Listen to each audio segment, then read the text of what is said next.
Elevated Grapes Podcast. Elevated Grapes Podcast. With your host, Sethee. Your host, Sethee. And stylist, Rashi Bindra. It's time to get started. Let's talk fashion, shall we?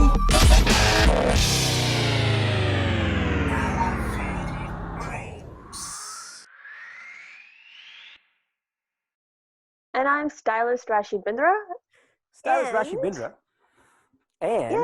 And what? And we are here for your weekly dose of just us. Just us. I mean, I think even just with us, there's a lot of us, so I think it's more than enough to fill the space that we need.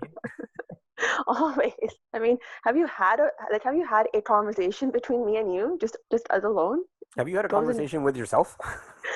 Yes, many times actually. You generally don't need anybody there to do that. I actually don't.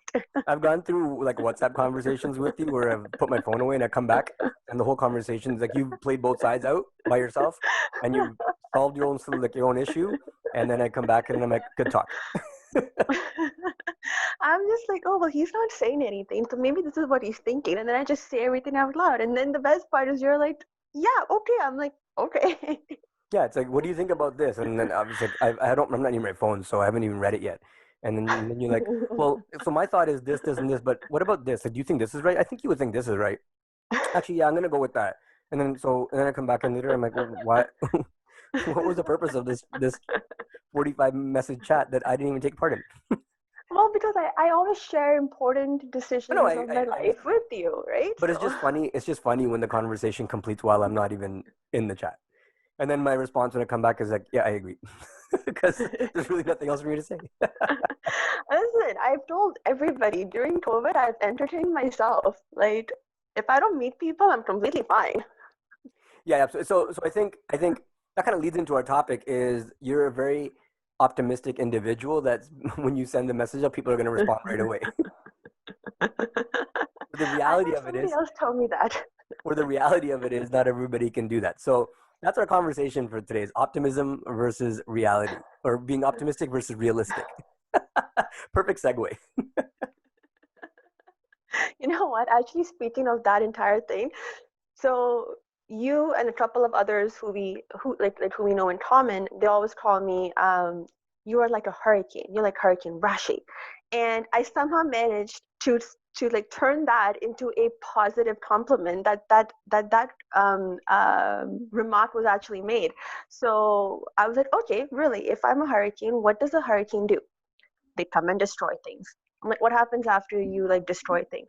We rebuild it and we become stronger and better. I'm like, there you go, that's my role. And the person just started laughing and said, only you can switch that. Sure, but you have nothing to do with the stronger and better part. You're just the destroyer. Let's keep your role as to what it is.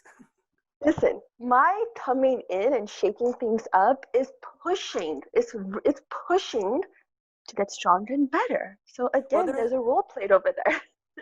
There are a bunch of, and I'm not quoting exact sayings, but something along the lines of, disturbers, like being a disturber will actually come in and cause growth.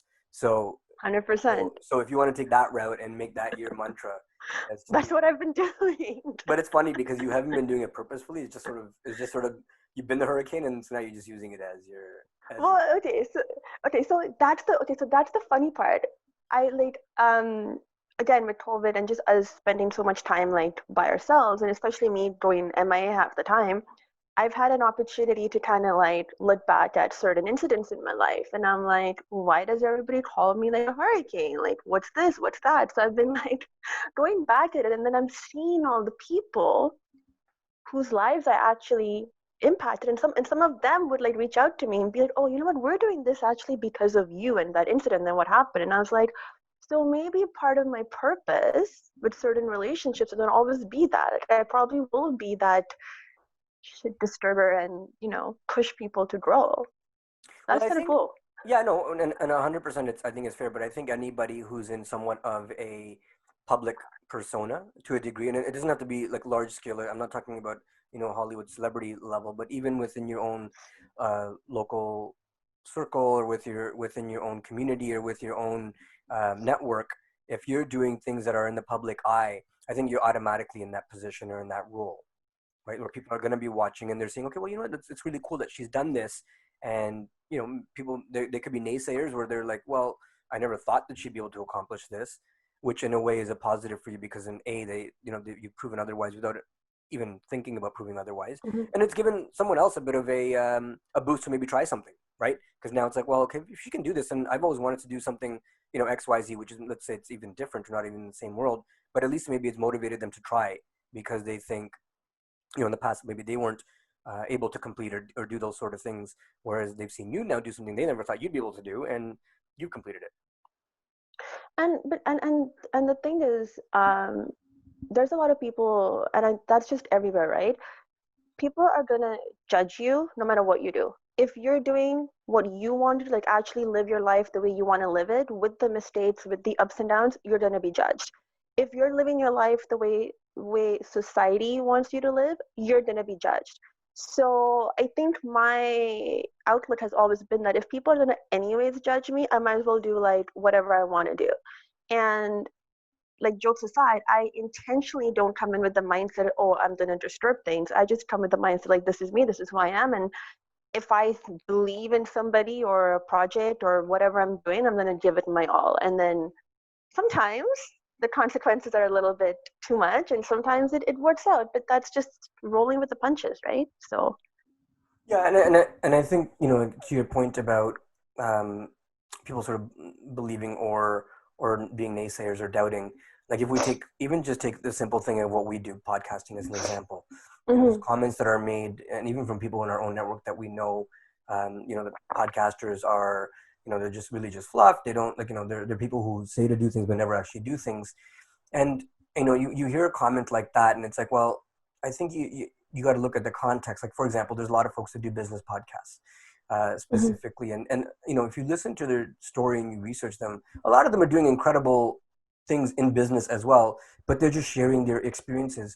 And to me, whether, even if someone is not you know, necessarily the most successful in their own personal business, but they're sharing some sort of wisdom that can motivate someone else. If they've motivated one other person through that conversation, I think that's a success, right? It's a success on its own. It's not necessarily the monetary success, but it's you made a change or you made a difference in someone's life. So I think having that type of optimism that when you are doing something that you're gonna have the ability to make a change in, and if you're able to even do that in one person's life, I think your task or your endeavor is worthwhile. Because if one person who's come out of a struggle or a situation or inability to believe in themselves, or, you know, negative thoughts on being able to do something, you know, and if you've been able to change that mindset because of your one conversation, I don't see what the problem is and why there's hate around it. you know what it is? I think hate is there because we associate success with your bank account. Yeah. And you know, I mean, I've gone through that struggle where I kind of had a really very weird relationship with money.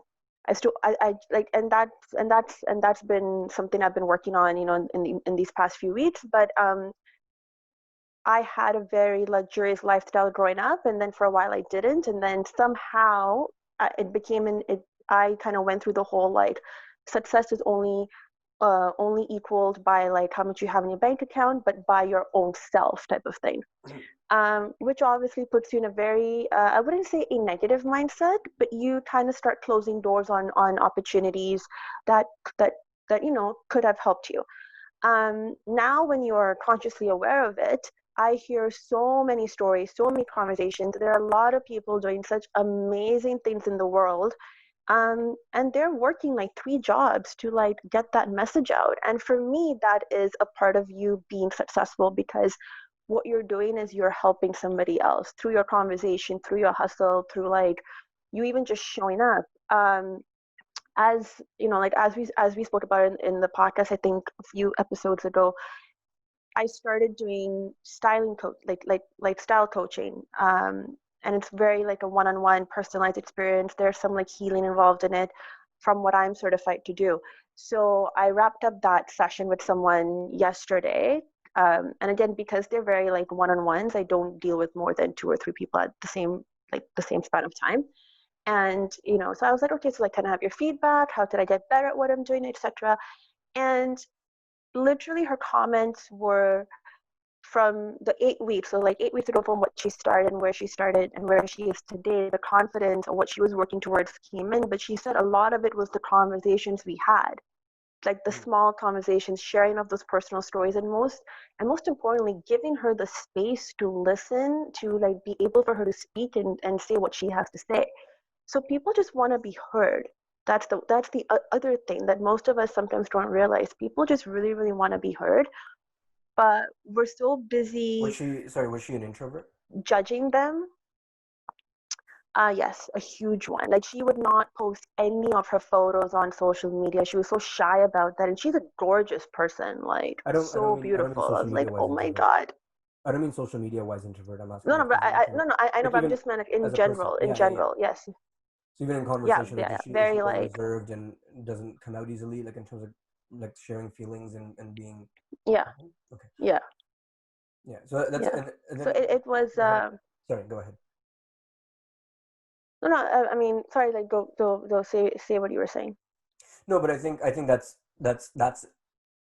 an accurate depiction then, because for her it was having the right outlet and being comfortable to be able to open up like that, right? Because if someone who is a bit more of an extrovert and is out there and doing whatever they need to do, they still need an outlet to speak, but it's probably a little bit easier to get them to open up because they're an open person anyway, to a degree, right? I mean, some people are extroverts for certain things, but then when it comes to personal matters, they're introverts. But someone who's a complete introvert all the time, to get them to open up, it obviously you provided a real comfortable scenario for her to be able to share all those feelings and thoughts with you. Yeah, I hope I did, and I from the feedback and stuff, I guess I did end up doing that, which was what is the purpose of that program that I kind of like have launched, like a quiet launch this year with COVID and everything. Um, but going to your point about extroverts, there are a lot of extroverts out there who actually have a very difficult time getting in touch with their like inner selves and like talking about their insecurities and their like, yeah, and they're like, I wouldn't even say failures. I realized I actually hate that word. I hate that word so much. I'm gonna call them challenges. Like, Right. I started like reframing that word challenges. So, and this goes back to that whole like, being like optimist and being like realist, or being high vibe, low vibe, which everybody want to say it. Everybody's gonna go through these challenges in life, right? Like, if you, and I strongly believe that if you don't go through certain challenges, you're not going to grow. Like, you're not going to evolve to be your better, higher self, because you don't know what's it like to have discomfort, right? Like, only when you're out of your comfort zone, you push yourself. Mm-hmm. But there are a lot of extroverts who don't know how to do that. Like, they will be the life of the party. They will be very energetic, but when it comes to them taking a step in and saying, okay, now how do I evolve? How do I grow? Or this is what I need to work on to move forward, or admit to myself, these are my challenges. It's very hard for people to do that. It's very hard for people to look at themselves in the mirror and have that conversation within themselves, or like literally to like with yourself, have that conversation, and then admit, right? Then admit yourself certain things, and then still be positive about it, still be high vibe or optimistic about it, right? It's very difficult to do that. Well, I think that's the balance between the high vibe and the low vibe. Like, I think, sorry, balance is the wrong word, but that's their variation between high vibe and low vibe, or realistic. They're two different things: optimistic and realistic. But you know, as if someone is able to have that outgoing personality and be in a public eye, and or be comfortable, for example, on camera or in front of a bunch of people or a large crowd, or be the life of the party, a lot of time you'll find that those people are, and we've heard this over and over, are the same ones sort of suffering inside and quietly. Not every single time. I mean, sometimes it's truly genuine, as that's who they are, and they're the same person internally too, and positive. But that's something to discuss separately. But a lot of the time, those folks are also the same ones that are the the ones that are hurting the most inside are going through something which Mhm. they're just not comfortable sharing. And to them being this persona in public is their way to manage it, or their way to deal with the other negative thoughts or the challenges that they're going through.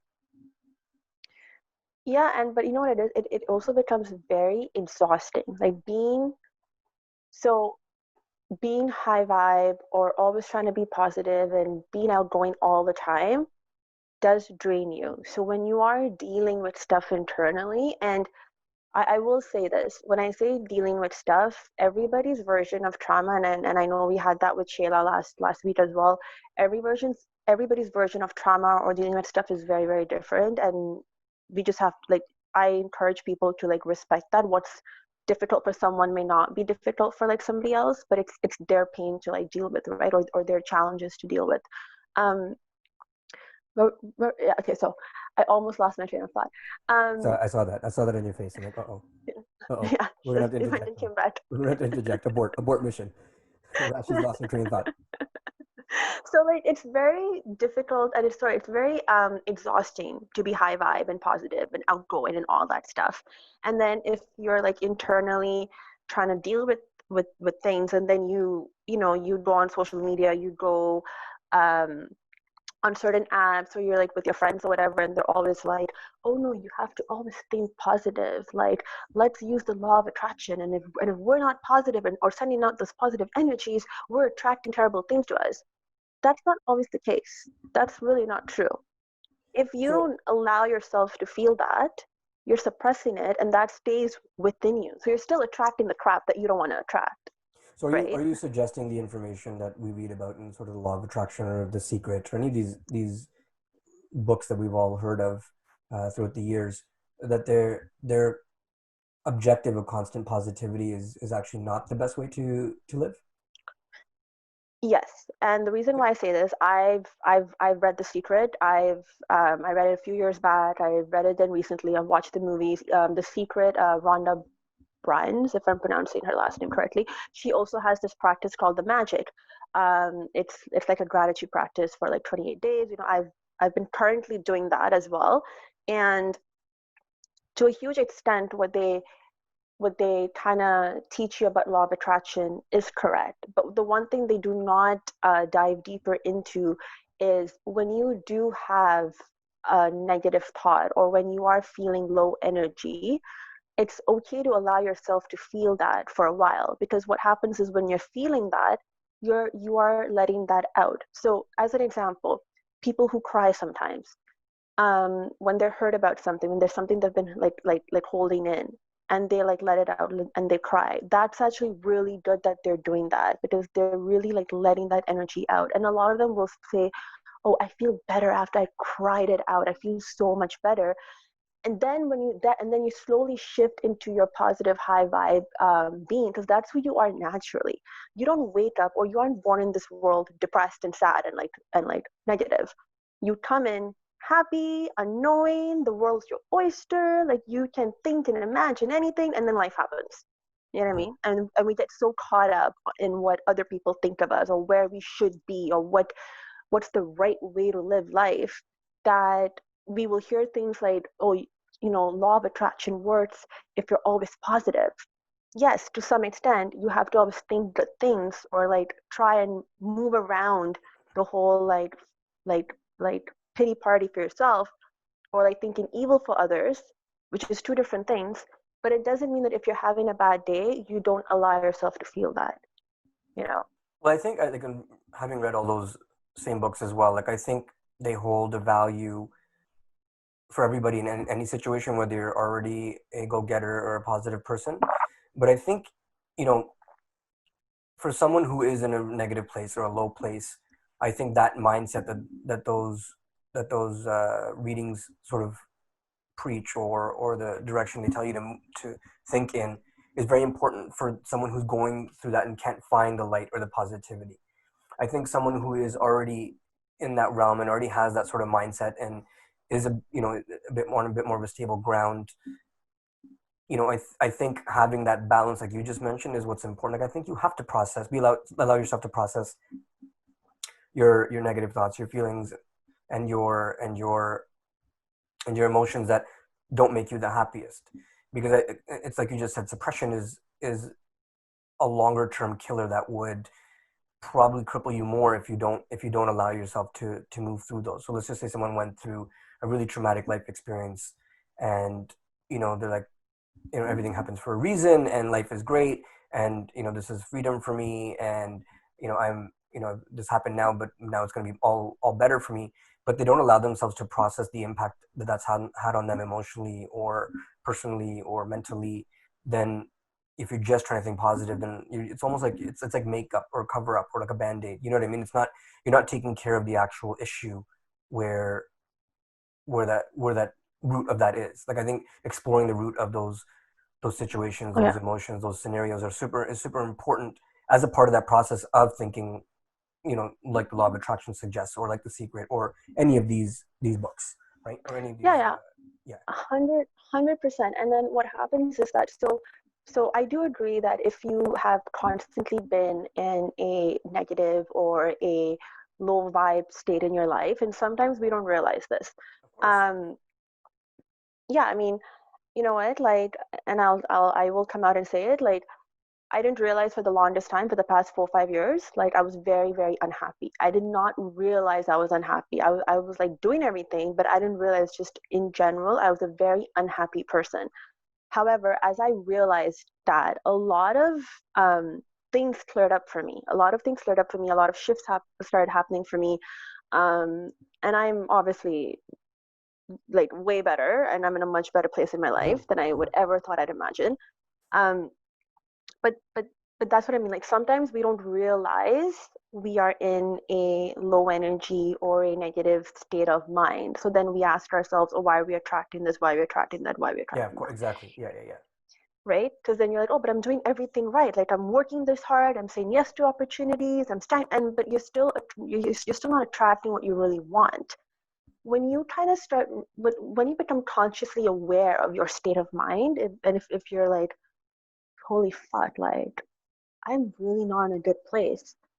I want to get to know why I'm not in a good place. So once you're consciously aware of it and you admit to yourself, that's when you commit. That's when most people, now again, this is different for everybody, but I'm just saying in general, and my own personal experience, you commit to yourself that I want to get to the root of this, to the bottom of this, and I want to like change my life around. When you do that, you're already shifting that mindset and energy within your body, or like just how you think around you. So the help that you would need, the support that you may need, starts kind of like coming towards you. Then it becomes up to you how committed you are to go through that process, because it's really not a fun process and it's not a very easy process. But the first thing to start is that if you are consciously aware of your state of mind, is like read The Secret, do the magic practice, read the very high level general stuff of law of attraction. But if you really go deeper into it, yes, you work on finding out your why and the causes of your state of mind. That's one thing. But the other important thing is to know when to say, okay, like, I'm gonna feel crappy about this, I'm feeling bad. But if you're going to process it, don't put the fear that, oh my God, I should only process this for 5 minutes, because if not, like, it'll become like negative and I'm going to attract negative things. For example, I think it was earlier this week, I think. I can't remember when. We were having a conversation and I told you, I'm like, I'm in bed just crying my eyes out. Like, literally that entire day, every like 4 or 5, I think I cried 5 times that day. And growing up, I didn't cry at all. I never cried. I thought it was something for the weak. I never thought, like, I used to like try and be very like strong and tomboyish. I never cried. If I wanted to cry, I would like hide myself and cry, because I was like, it was I felt so ashamed to cry. Right. So here I am, on my bed, feeling unwell. Like, I'm still recovering, but I was like in bed, and a couple of things got to me, and I'm just like crying it out, then trying to like work on stuff, sleep, and I'm still crying it out. And the thing is, I felt a lot better. But here's what I did not allow myself to feel was, oh my God, I'm feeling low energy. I'm feeling this, I'm feeling that. I'm going to attract like all the low stuff, and like I won't get what I want. I wasn't doing that. I was telling myself, cry, and allow myself to cry, and I allowed myself to sleep, and I allowed myself to feel whatever I was feeling that day. You know what I mean? How did that help you, like, the And, next and day? it's good to do that. How did that help you, say, like, the next day or Uh, past that situation? I Sometimes it's felt a not immediate. lot better. Sometimes I it's not felt immediate. it's not immediate. Like I felt a lot better, but I still was cranky. I wasn't like totally fine. I was still cranky. But I felt a lot better. I did have some clarity for my next steps or what I wanted to do or what I wanted to work on and focus on, but it still wasn't fully there. And it took a few days. It took like 2-3 days to kind of like shift back into being positive, viewing every situation positively. And you know what? This sounds crazy, but the clarity that I was seeking, like the clarity that I needed for what I wanted to work on for the rest of the year, literally just like boom, came to me like a couple of days ago. I was like, oh, yeah, this all kind of makes sense. Right, but I think for you So also, you just have to let it go. I think for you also, it's not like this is not your first experience. Like, I think you've also been working on some of these things for some time. So although you're getting clarity from a recent experience, there's been a buildup of experiences. Like, it's not just the only experience where you're all of a sudden a light goes off, a light switch flips, and all of a sudden you have all sorts of clarity. Like, this has been a long time in the works and is a continuing work in process for you. So it's not like what we don't want to give listeners as a false hope that you go through one emotional experience and you process it and everything's going to be fine. Like, I don't think that's the case. The continuation of No, no, no, no, no. because Like everybody's different and what they're dealing with is different, but that continuation of that, of allowing yourself to have those days and allowing yourself to be in those situations and being vulnerable with yourself is what's going to help you to grow out. So that's key. you start to have some of these clarity moments that you just had recently. Yeah, yeah, and see, for me, my whole journey and all of this and kind of really being vulnerable with myself and getting out of that entire space was mid-January, right? Like I've said that a few times. And it wasn't easy. So even if I think about the early the early months when all of this stuff was, happening, I would there were a lot of weeks I was very low energy, I was very low vibe. It was a very up and down cycle. You know what I mean? But that's normal. And that's why I said, if you're committed to saying, okay, I don't want to keep feeling like this in my life anymore. I really want certain things in my life to change. When you make that commitment to yourself and you show up to yourself every single day for it, yes, you will have that up and down cycle. You will have a week where you're crying and you're like low energy and you just like want to beat yourself and not talk to people. Um, but and it may take you 2 weeks, it may take you 3 weeks to start seeing, certain things within you shifting like a bit or your mindset shifting a bit. And it's never easy, which is why I always say there are a lot of like coaches and resources and things like that out there that you should involve you should involve in this shifting your energy or shifting your vibration practice, because one, there's a lot of misconceptions out there, and two, you're gonna need the help. It doesn't mean you're weak, it doesn't mean there's something wrong with you, it means you're human. You said something earlier in the previous part of your conversation, which I thought was really important. Um, the law, like almost like a false sense of the law of attraction. If you're going through something really challenging, but in your like you're doing all these things and like why am I not getting the results I want? Why am I not meeting the connections I want? Why am I not making the network I want? And the type of energy that you feel like you're putting out there, it's not being reciprocated. And I think that's a really important piece for people to realize, that I think if you're going through that, where you feel like you're doing all the right things and feel like you're being positive and feel like you're, practicing all the theories in the law of attraction or those types of thoughts, and you're not getting the results, I think that's a very strong indicator to take a step back and take a look at what's actually happening both externally and internally within yourself to have that reset. That, and also keep in mind, the universe is training you. It's not testing you. And for a very long time I used to believe that when something didn't work out, or like I would have a week where like all my shoots or stuff would get canceled or whatever, I'd freak out a bit. But oh my God, like I'm doing everything right. Um, my then for me, what I started to work and realize on is that the universe is training me. If something's shifted, if something's canceled, if I'm not getting what I want, that means I still am missing that that connection or that commitment or that mindset shift. And also I'm and then also what I look into, like, what are my biggest, I wouldn't say flaws, 'cause again I hate that word too, but what are my biggest non-amazing things to that level? Like, there's amazing and there's not that amazing things. So what are my not that amazing things? And I'm like, I'm a very impatient person, right? Like, we all know me, patience is has been a constant like battle. So when I don't get certain things at the time frame I would want, I started realizing that the universe is training me to start becoming patient at what I really want, and that something better is out there for me. Are you talking about your tantrums? I don't have tantrums. I'm just saying, is that what we're referring to here? No, but I don't have tantrums. You don't have tantrums. I don't have tantrums. How Never do in I your have tantrums? life or with any time within this last 2 years have you never had a tantrum? I would not call it tantrums. I would call it me wanting what I want the way I want it and expecting people to reach up to those expectations. Okay. Right. Which is all of us want that.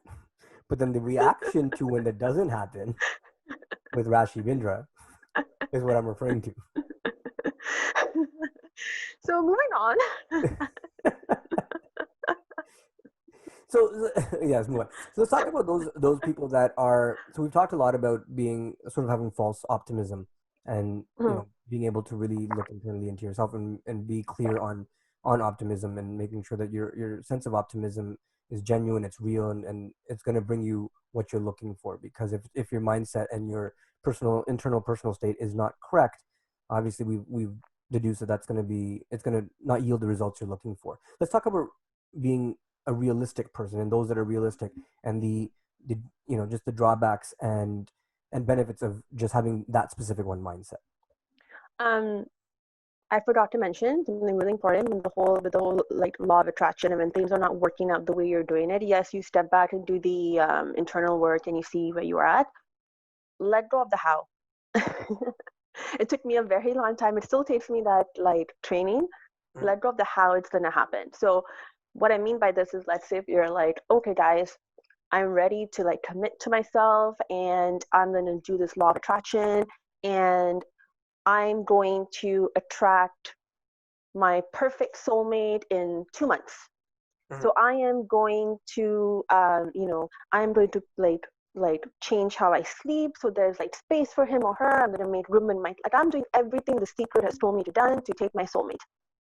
But hey, it's been 2 months and I have not met the guy or the girl yet. Let go of the how.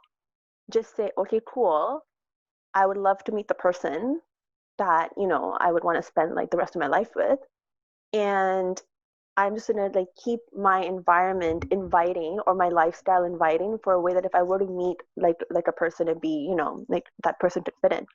That's it. Let go of the how it's gonna happen. I'm doing all of this. Here's my expectations, and that applies to anything. Whether you want a new car, a new home, you want money, whatever it is. Let that how go, and it'll come to you. But you have to like literally let the how go, let the expectation go. Like you have to get detached from it. And kind of that's how that kind of thing's gonna work. They say things come to those that are not looking for it, right?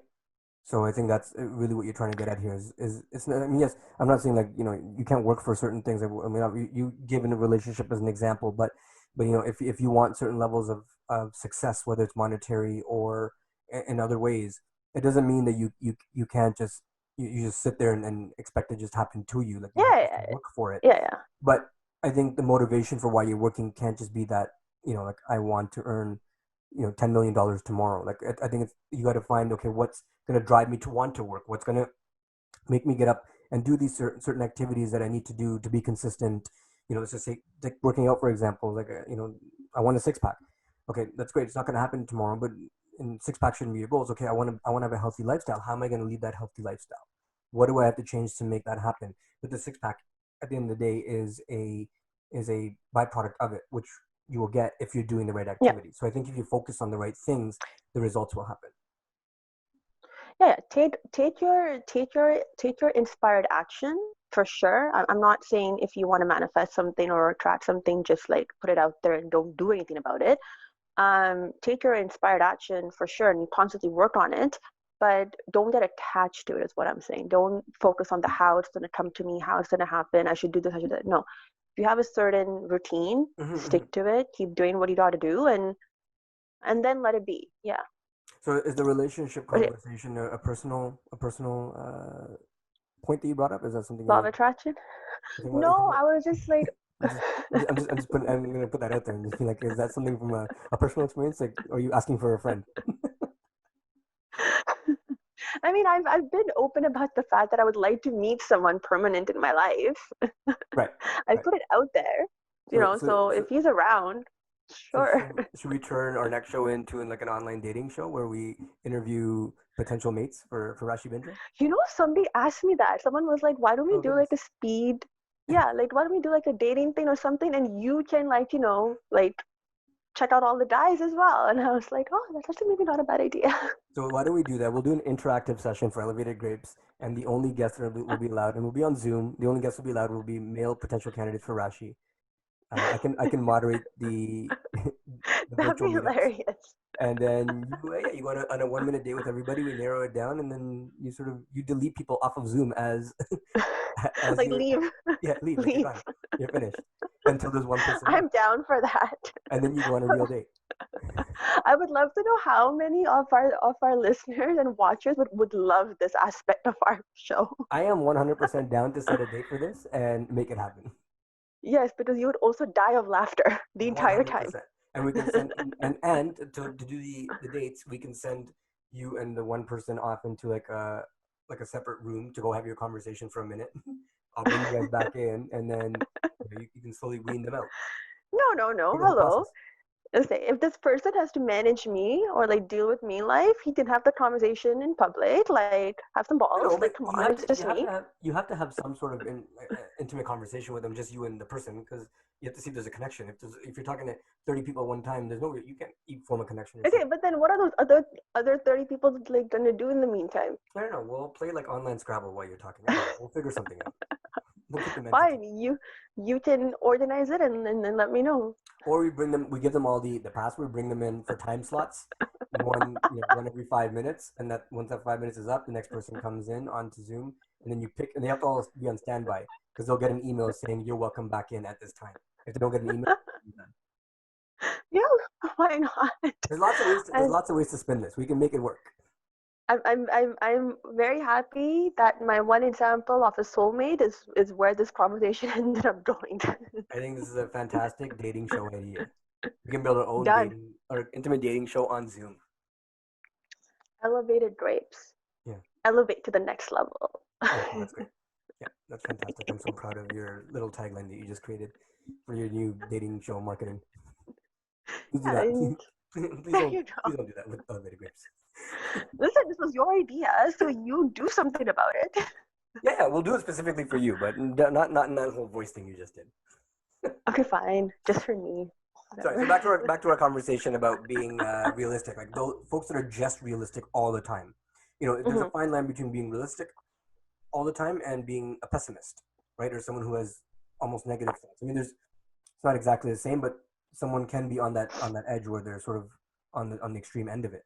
So what are your thoughts for that, especially with people that you meet and through your like the healing work that you do? Oh my God, that's like opening a whole different treasure chest. That's cool. You got about 5 to 7 minutes because that's when we're gonna wrap up here. Okay, so I've met people who kind of see the whole, glasses like half empty versus glasses half full, like, and it's like no matter what, and they have to constantly see results to kind of see like positive things can really happen. Question for you. Is the glass half empty the same thing as being a realist to you? It's gonna depend on the context, because like, for example, I'm an optimist, right? Like no matter what's been going on, I always somehow try and see something positive. Yeah. Let's take an example as my sister, who I love her to death, but she's a realist. Like, if I were to sit to her and tell her, oh, so I'm going to work on this, but I'm going to also use the law of attraction and this and that, she's going to be like, no, this is the path line, this is life, this is how you do it, this is A to B, this is what you need to do, this is how you have to build everything, and that's it, right? And there's nothing wrong with that. I mean, she's doing extremely well for herself, right? Like, really, really well. I'm very proud of her. But that's just how she views life. Like, It's for her, like, that's what it's she wants. It's different journeys. It's very different journeys. What happens with that, I find, though, and this is also other people that I've met, is for them, if they're also the product of their environment, right? Like, depending what they have gone through, or the way, or where they're from, or like even what their experiences have been, maybe. And the things also, as we get older, a lot of us kind of stop believing in magic. And I say magic because I still believe in it, which we all know with my Disney love. And also with magic, like, I like that. Okay, you always have that possibility of something great's gonna happen, or like, you also know, like, within yourself that, I'm meant to do something more than just have a 9 to 5, or just have my own business, get married, have kids, and pass away, right? But there are a lot of people who don't have that desire, drive, and feeling. I grew up saying that to myself. I'm like, I'm meant to do more than just, get married, have kids, and die. What the heck? You're so morbid. I'm not morbid, but I'm like, I'm meant to do more than that. Like, who lives life thinking like that? Married, kids, die. And taxes. And taxes. Well, that's a realist for you. I'm gonna get married. I'm gonna have my kids. I'm gonna have my grandkids. I'm gonna pay my taxes. I'm gonna have a nice house. I'm gonna have maybe a dog, and then I'm gonna die. Like, okay, sure, but that was very different because you added some optimistic things, like, I'm gonna have a nice house, I'm gonna have a dog, I'm gonna have like, all those things are all positive things. But like, married, kids, death, like that, just on its own, if you just leave that statement, it's pretty demotivating. No, I just meant, like, some people wake up thinking, okay, I am meant to do something more than live in the straight line, right? Like, our line's gonna be a little bit crazy. And the thing is, a lot of realists can be positive people, but they don't see beyond that, right? Like for them, it's like, and when I say don't see beyond that, it's like going back to that feeling, I'm meant to do more. I feel there's something more for me. I don't know what it is because I don't have a straight answer, but I know there's something more for me. Right. And that's the part that kind of, I've noticed, kind of differentiates realistic people with super optimistic people, because that super optimistic people, the reason they find that positivity in any situation or any circumstances, because in their mind, in their subconscious, that little voice or that driving force, which is not their ego talking, is like, that's okay, you're being trained for this, you're doing this because you're meant to do something more. This is why you don't have this yet, this is why this is not working out for you yet. So think about that. While for a realist, it's more like, okay, so according to the world and according to the rules, I am supposed to, this is where I should be. I am 30. I'm not married at 30. Oh my fucking God, I'm going to go get married at 30. You know what I mean? Like, for them, and I'm just doing 30 as an example. I'm not judging anyone by their age or like, of course. But they have this timeline that they stick to, because society has built that timeline. And I don't know from where, but apparently we're supposed to do these things like this. If you go back to history, things were done very differently. Also, life is a little bit different now. There's no, like, those specific timelines that you're referring to are a bit sort of older generation. Like, things, it takes a lot longer for someone to get settled now. It takes a lot longer for someone to earn the level of income, to be stable. Like, especially if you're starting a family in this day and age. If we're talking about this specific example. To be able to have the financial wherewithal to raise a child, to have a home and a roof. It's a lot. Pay for all those things, and have equity for down payment, have a little bit for savings, have a little bit to put aside for the child too, and still live a decent lifestyle yourself. Those things are a lot more challenging now than before. Also, in the past, a lot of, especially I can speak for ethnic backgrounds, a lot of them lived in joint families and Yes. everybody lived Yeah. in the same house. So, you don't necessarily have to have the same level of savings as an independent person to be able to manage through that. Whereas now, if you're an independent and you got to run a house and run a lifestyle and run a family and pay for a child, like but it was before maybe okay, you have a family home, everybody lives there, even after marriage, and you don't have to go necessarily have savings to buy a new house. You can just raise a child in the house that everybody's in. Everybody contributes. So it's very different. Exactly. It's very different to do it when you're 23, 24, 25 in that environment versus even now. in this Yeah. environment. 100%. But that's the thing, right? Like people have that like timeline. And when I say timeline, like by certain not age, but even like let's say like 20s or 30s or 40s, there's certain things they're supposed to have achieved, and they can achieve that by like working a certain level of a job or doing this or doing that, because that is what they're expected to do to get to do this, right? Like how many times have we heard people, women, men being like, okay, so because now I'm 40, I need to get married, or like, oh my God, I'm 35, I'm not married yet. And I'm just taking married as an example because that's of course. something, again, very constantly that we even see on social media, just in general, not even for a specific background. But then how many people have we personally even crossed paths with who are like, yeah, like when I was younger, I wanted to be like an artist or a musician or this or that. But obviously, like, you can't do that because you don't make money doing that. So you have to go to, you know what I mean? Like, they literally end up telling you, I gave up, or I did not like pursue my passion because I'm expected to have like certain like reach certain milestones to get what I want. Yeah, of course. Right. And yeah, and then you'll hear people, after, oh, I see. Sorry, go ahead. No, go on, tell me. I was going to say that also, like, the pressure of that also formulates how a person thinks, whether they're an optimist or a realist too. Like the pressure that someone receives during those vulnerable stages in those early ages in their life, in terms of what they're supposed to live life like and what their expectation is to live life like, really also to a degree, from my perspective, molds how they think, like how much of an optimist they are, how much of a realist they are, or what balance they have in between. 100%. Right. 100%, especially between the ages.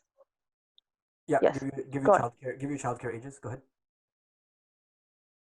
I was gonna say between 0 and 7. That's when your subconscious, takes in a lot. Childcare ages. This one. Okay, Rashi. We're coming to a close here. We're gonna leave the chat with Rashi's final thoughts. We haven't done that in a very long time. Usually we let our guests. I know. So, but this is your time to shine, girl. Do what you gotta do. So thank you, everybody. Final thoughts are: listen, if you're attracting, manifesting, if you're believing in magic like how I do, like, keep believing in it, dig deeper into it, and you will get what you want. I freaking promise you that. And if you're a realist, then talk to Sauter, because he's the realist between us. Then you'll get what you want from his side. I feel like I'm a bit more of a balance. I'm a cautious optimist. I like to think of it that way. A cautious optimist, a calculated optimist. That's the whole thing. Okay, fine. I am a hurricane optimist. There you go. 100%. You're the only person in the world that is like that. So you may get a couple of couple of episodes of just us. We've had a number of amazing guests, and we wanted to take one or two episodes where we just sort of sit down and summarize some thoughts and some things that we've been conversing outside of the show. This topic was being one of them, because we found that in our conversations, the balance or the thought between optimism and realism just kept coming up as a theme, not in those words, but in terms of the concept behind them. So we wanted to have that discussion. So we may have one or two conversations where it's just us, just having these real candid conversations with you, as we continue to line up more excellent guests and plan for who the appropriate guest should be for our show going forward. So thank you again for tuning in. Yes. And there are a lot of changes coming in, so please keep on tuning in every week. That's it. Subscribe and enjoy. Cheers, guys. Hey guys, thank you for watching that podcast or that video. If you like what you hear and you want to hear more of us and see some of our behind the scenes stuff, subscribe below. Yes, hit that little red button thingy that's over there, and hit subscribe, and keep following us for a lot more cool fun stuff. Thanks again for tuning in. We'll see you soon.